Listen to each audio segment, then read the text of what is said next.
Alright guys, welcome back to the sawmill. Finally, no rain. We have no rain in the forecast for like the next 7 days. Unbelievable. We're gonna have some dry weather finally. Got Mama Cat out here today with us. Being her normal self out here rolling around.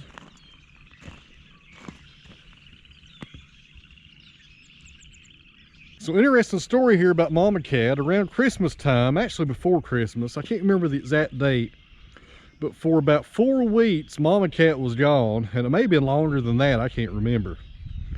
And what happened was Mama Cat got into the neighbor's barn and got trapped, and we thought she was gone. I didn't show her in videos for almost a month.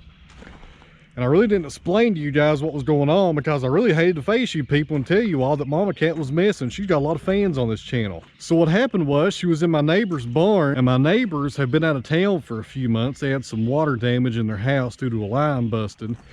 And they've not been living there for a few months, so they wasn't around to really hear or see her being locked in there. And it's an old barn. They just use it for storage. It's not used for hay production or nothing like that, like it used to be years ago probably. But she was trapped in there. There's a little workshop in the middle of it where her dad used to work on cars. And apparently Mama Cat was on the top of the barn and jumped through that hole in the ceiling and couldn't get back out once she got in there. And luckily, I was taking the trash can down one day, and I walked over to that barn to take some pictures because there's a log cabin structure in the middle of it. And I was kind of going to take some pictures of that and look at it a little bit closer. And I heard a cat meowing. And sure enough, I looked through the window of that shop door, and there she was, all skin and bones. She lost a bunch of weight, but she was still okay. Took her straight to the vet, got her some shots. And here we are a few months later, and she's fine. But a lot of people don't know that story. We thought we lost her, and I really hate to tell you guys that she was gone because we figured the coyotes got her. We tried to put her up at night in the garage, her and Lucy both, because coyotes here are everywhere. And I thought she'd probably gotten killed, but she was in the barn, trapped. Crazy story, but she's safe now, and that's all that matters. Let's go up here to the kiln and check out how it's going. We've had this pine in the kiln for about, I think today's day number 9. Got my moisture meter with me, the Delmhurst. If you guys are running kilns out there, buy you a Delmhurst meter and you'll be glad you did. It's the best meter there is. It's expensive, but works every time. I think this pine's done. There's not much water coming out of it now. We'll go inside and check the moisture and see how it's doing. Went in and turned on my lights inside the kiln so we can see what we're doing.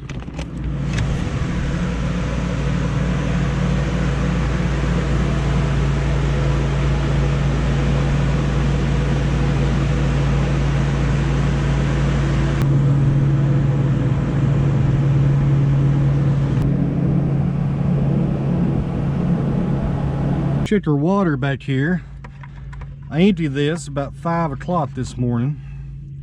A little bit of water down in there, so still got some water coming out. So what I'll probably do is run the kiln compressor all day today, and about 8 o'clock tonight I'll go in there and do another moisture reading. If it's still showing around 9 and 10% on most of those boards, we'll go ahead and close the vents, set the temperature for 150, and sterilize this load for about 2 days, and that will also set the pitch in the pine as well. Quick update here on the barn, friends.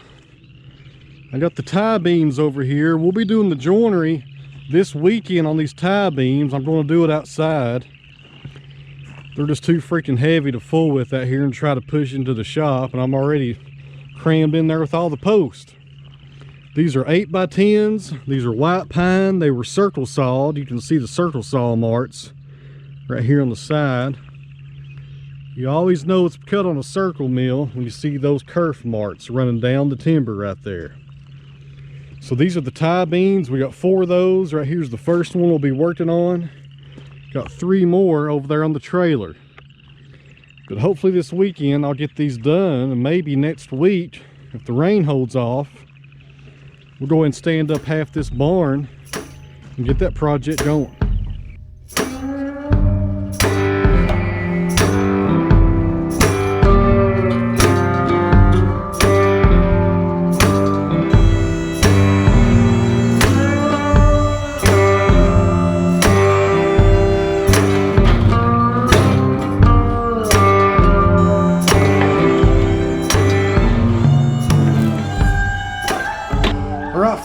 got some white oak on the sawmill today. And this white oak is going to be a great example of how long white oak will last on the ground. So this oak was taken down by the power company because of a right-of-way issue on a local farm. And it was taken down in 2016.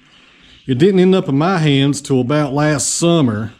So it's been down for almost 4 years. And as you can tell by the appearance of the bark, which is not even there anymore, a little bit of bark right there on the top, you can tell, guys, it's been down for a while. I got a fresh cut end down here on the operator side. As you can see, we got a little bit of spalting there on the sapwood. Still solid though, guys. White oak will last a long time on the ground. Real good and solid there all around the end where the sapwood is, and it's spalted up until the point where the heartwood really takes over, then the spalting looks like it stops. All right, guys, let's go over the measurements here real fast. Operator side, 17.5 inches down here on the operator side, 17.5 inches. All right, so this log is 11 feet long, and down here on the far end, 15 inches on the diameter. So this is my log, and we will probably do 6x6s out of this. And I have two projects needing 6x6s. The first one is the timber frame barn. I'm going to have floor joist. I'm going to put a loft in the very back of it, and I want to do 6x6s for the loft. And I may use white oak for that.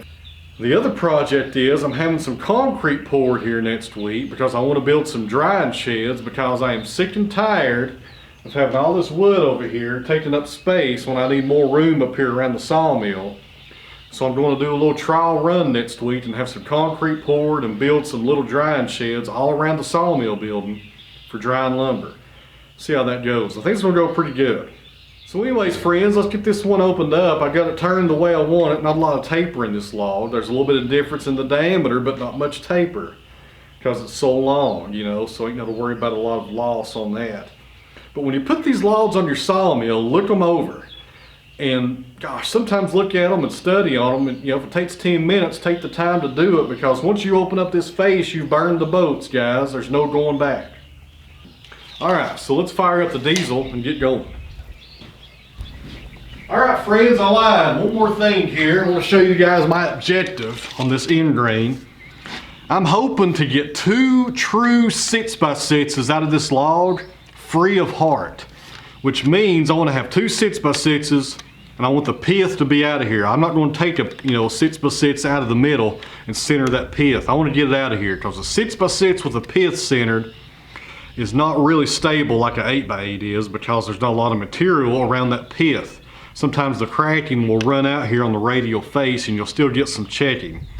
So what I'm going to try to do is just take light passes around this log, get about a 13-inch cant, and hopefully take the pith out of the middle of it and have 2 free of heart 6x6s.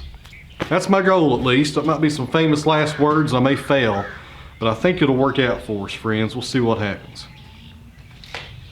All right, let's bring the saw head back and check our blade tension and get going here. Looks like we're okay. I was actually doing some sawing before I turned the video cameras on today. Holding up pretty good there. And for those of you that are interested, that's a Wood-Mizer double hard 7-degree blade on there today. The thickness is 0.45. That is a really good overall blade for sawing logs about this size. If I was doing something really wide, I'd want the 0.55 thickness to keep the cuts flatter.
friends, I think we're gonna pull this off.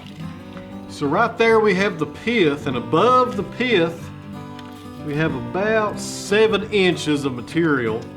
And going this way we got 13, so we're good right here on the length. So I think I'm gonna be able to pull this off. We'll flip this timber over.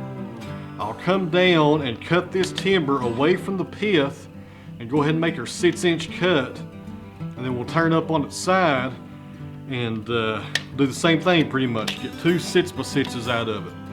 And we will get rid of this wane right here. We may have a little bit left over after I make these 2 trim cuts, but probably not a whole lot because I'm going to have to take off about 1 inch on both directions. But besides that, I think we're going to be good. That's going to leave us with about 4 inches of wide oak right here on the bottom, 13 inches wide. So we'll get some 1-inch boards here off the bottom.